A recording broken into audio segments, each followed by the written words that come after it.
Hey, today's November 5th, 2016, and I have here the cello that I've decided on purchasing and have already purchased. So this is my new cello.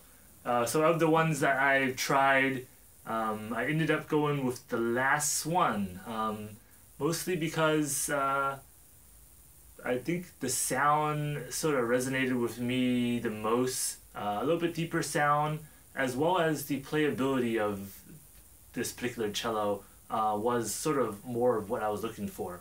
Now, part of me thinks that, in progressing in my practice, you become more and more skilled. So therefore, the furthest along cello, the cello that you try, the latest one, you'll be able to play a little bit better. But ultimately, I think I made the right decision here. I think I've looked at a fair number of cellos, and this one here is the winner. So this is the Calin Wultur Montagnana number 6 cello. This is the regular wood one. So what that means is it was not the poplar one that I tried before. So the Calin Wultur Montagnana number 6. This is a brand new cello. Again, I mentioned that they recently set up this cello, the hardware on it, within the last couple of weeks. So I'm really the first person to really sort of play on this cello and sort of bring it to life. I was mentioning. So yeah, I think that's a little bit special, and I look forward to sort of developing the sound on this cello going forward in my sort of cello journey. So it's going to be a long process, but the sound on it I think sounds pretty good already. But as I've heard other people say that as the cello ages and is able to vibrate more, it sort of settles in and its sound becomes more and more robust and clear and sort of more mature in its sound. So I'm looking forward to that. So, and a lot of that comes with a lot of practice, of course. And so hopefully I'll be able to continue on with this cello. And I got a case for it now, so it has a nice little home to live in, and is a little bit it's a hard case, so I'm less worried about sort of dinging it by accident, especially here in the bridge with those soft cases. This is right up against the pads, and you never know what's going to happen. So yeah, this is the cello here, the Calin Wultur Montagnana. And so I have not purchased a bow yet, so I'm still trying out a few bows. This one here, it says Ronaldo Sequeira. I'm not sure how to pronounce this. Sequeira. Ronaldo Sequeira. Just probably another maker of bows. The wood on it is the Pernambuco wood, which is quite popular, quite common in cello bows, at least that I'm aware of. And yeah, so I'm either giving this one a try. There was another one that I tried a couple weeks ago that I'm looking to actually might get the other one. But overall, I tried out a number of bows at the store, and I haven't noticed too much of a difference between them. So that's why I'm probably going to be less picky with the bow. Probably won't go for the super expensive ones, of course. So this is more, more on the lower end, or it's not a bad bow, but I certainly don't feel like I need to spend too much on a bow, because the investments here in the cello and also in practice, that's more the investment, because my skill level has not gotten gotten anywhere near being able to discern the proper weight of a cello and the balance and the feel, quality of the wood. So I look at the bow and sort of make sure it's it looks straight and it feels okay in my hand, doesn't feel like awkward or doesn't have any weird notches that makes it uncomfortable. And then I just play with it, and if the sound sounds pretty good, then I might I would consider it a good bow. So yeah, so this is the one I'm trying today, at least for the last couple weeks, and when I decide on the bow, I'll post another video and sort of let you guys know what the sort of final decision on the bow is. So I am probably not going to do too much due diligence on bow shopping. Again, I think as long as it sounds pretty good and it feels okay and it makes a good sound, I think it's a good bow. So the Calin Wultur.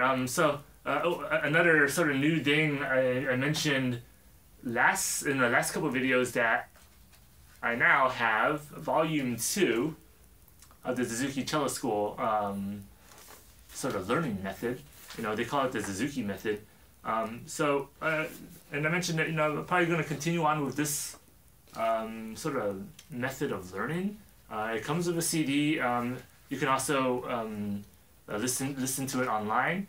And my teacher has been telling me a lot of the Zuki Method is the student sort of listening to the songs, and so really really knowing those songs in your head, being able to hum it, know how it goes, is how you develop actually the skill of playing cellos.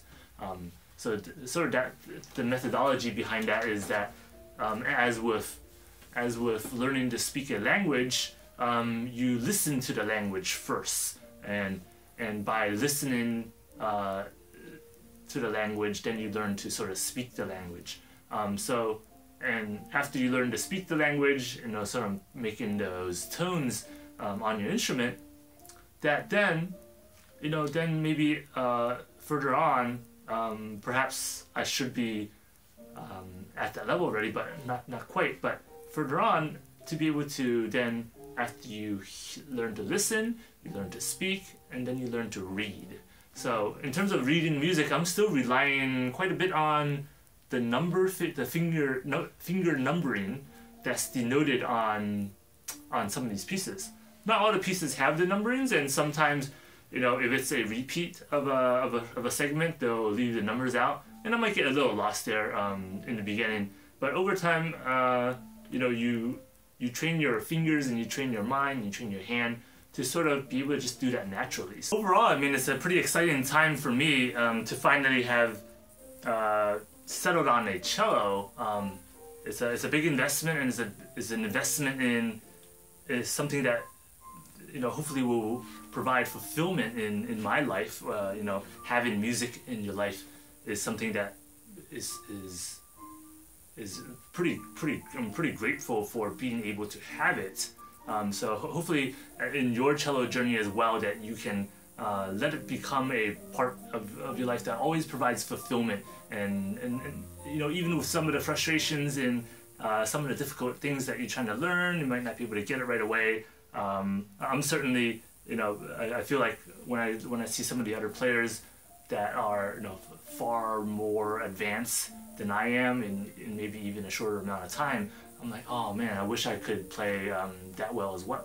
I wish I could play like that as well. But ultimately, it's the process that makes it fun. It's not just sort of instantly being able to play a masterpiece.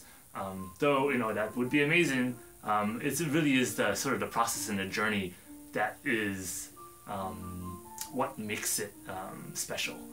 So hopefully I will be able to continue on this journey with my new cello, and hopefully by next week I'll probably have a new bow, and I'll be pretty situated because I have a new case, new cello, new bow, and playing with new songs. And it's sort of one additional thing that what makes the cellos the sound so profound, at least in my ear, is the ability to sort of create that vibrato in the sound. So I have not practiced that much. I sort of experimented a little bit with it in the past, but never really sort of dedicated that much practice to it because I didn't feel like I was ready for it, and trying to introduce something like the cool tricks early on. I didn't feel like it was necessary. I want to definitely be a little bit more humble in terms of my skill. So I'm sure there's newer and exciting things to come, but no need to rush. No need to rush them, and I will probably in the next video I'll sort of talk about like how am I learning the vibrato, and how that's coming along, because I'm really looking forward to adding that sort of dynamic into my playing as well. So yeah, next video I'll probably talk a little bit more about the songs in Zuki Cello Volume 2, and yeah, more about this new cello that hopefully give it a more mature sound over time.